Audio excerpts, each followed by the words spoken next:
What's up everyone? So I want to get a new segment started and it's pretty much the essay questions with Lisa Tran segment, and basically what this includes is every now and then I will choose a topic upon one of your suggestions of whatever book or film you're studying and break that down together with you on camera on YouTube. So if you like the idea of that, then make sure you give this video a thumbs up, so that I know that this is something that you're super keen on and that you'll find helpful.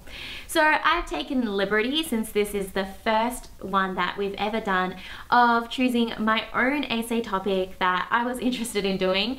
So it's based on The Handmaid's Tale, and if any of you have read this or watched the which one is it? It's not the Netflix one, it's the other one, Hulu. So it's a TV series on Hulu. I have read and watched both and it has just been sensational.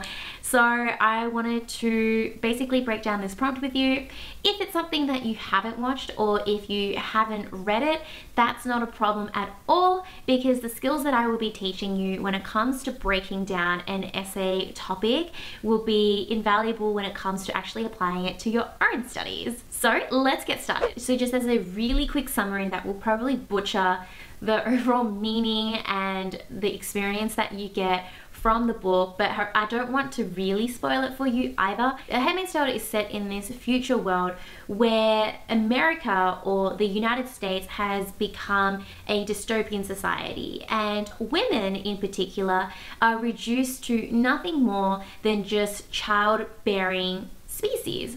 So men are in charge, and these women who are deemed to be people who can give birth are kept alive and kept around in these rich people's homes or people who are higher up in the hierarchy, and they basically have to have sex with the male leader of the home and just create children, and that is their purpose. If they are no longer fertile, then they'll pretty much be outcasted from society and rejected. As a book, it's very thought-provoking because it's set in the future. Of course, this is something that we cannot guarantee won't actually happen.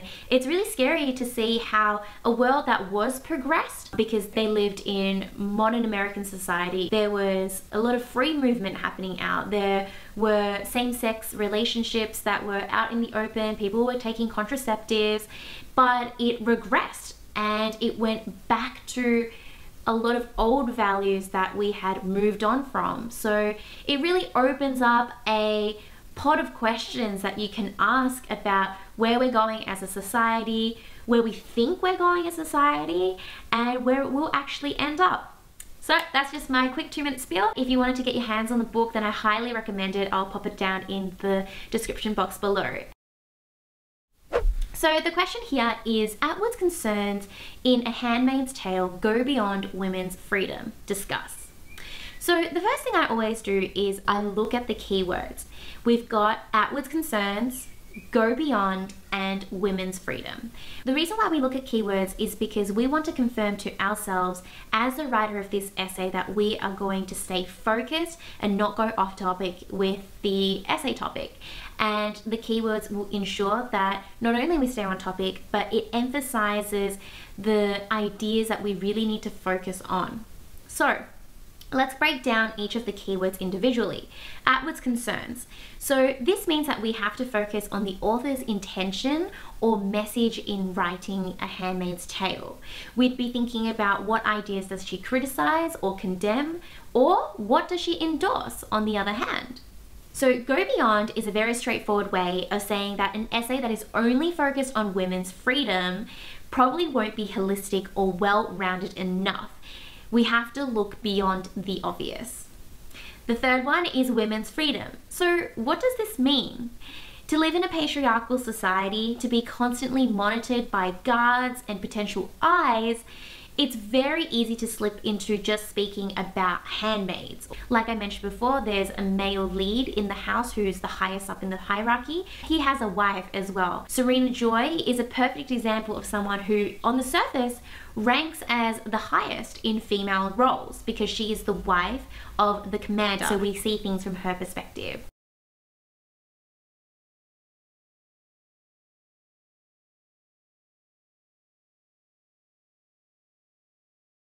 So from this exploration of the keywords, I can come up with two main body paragraphs. The two ideas are: one, to live in a chilling postmodernism dystopia, Atwood showcases the evils of a patriarchy. My second one is, moreover, Atwood reveals how, despite being at the top of the female hierarchy as commanders' wives, even they suffer.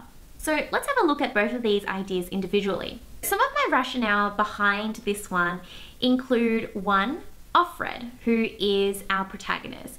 Offred is actually not her real name, and because Offred is not her real name, she therefore represents any type of handmaid. She's just another one of them with a name assigned to her. So our identity is connected with our name. So her identity, which is what makes her feel human, is completely shredded from her. She has trouble remember what she even used to look like. The second thing is that it's dehumanizing. So it doesn't matter whether Offred is intelligent, educated, or even beautiful. What matters are viable ovaries, and therefore she's classified as a handmaid. And this is her last chance at being able to survive in this type of society. The third one is that she isn't even given the freedom to take her own life. So suicide is almost impossible. I know why there was no glass in front of the watercolor picture of the blue irises, and why the window opens only partly, and why the glass in it is shatterproof. It isn't running away they're afraid of. We wouldn't get that far. It's those other escapes, the ones you can open in yourself, given a cutting edge. So for us as humans, we get the opportunity to do things that we want, but even to take her own life away, to save herself from the world that she's living in, is impossible. On to our second idea. The first example I have for that is how Serena Joy, the commander's wife, actually used to have her own television show.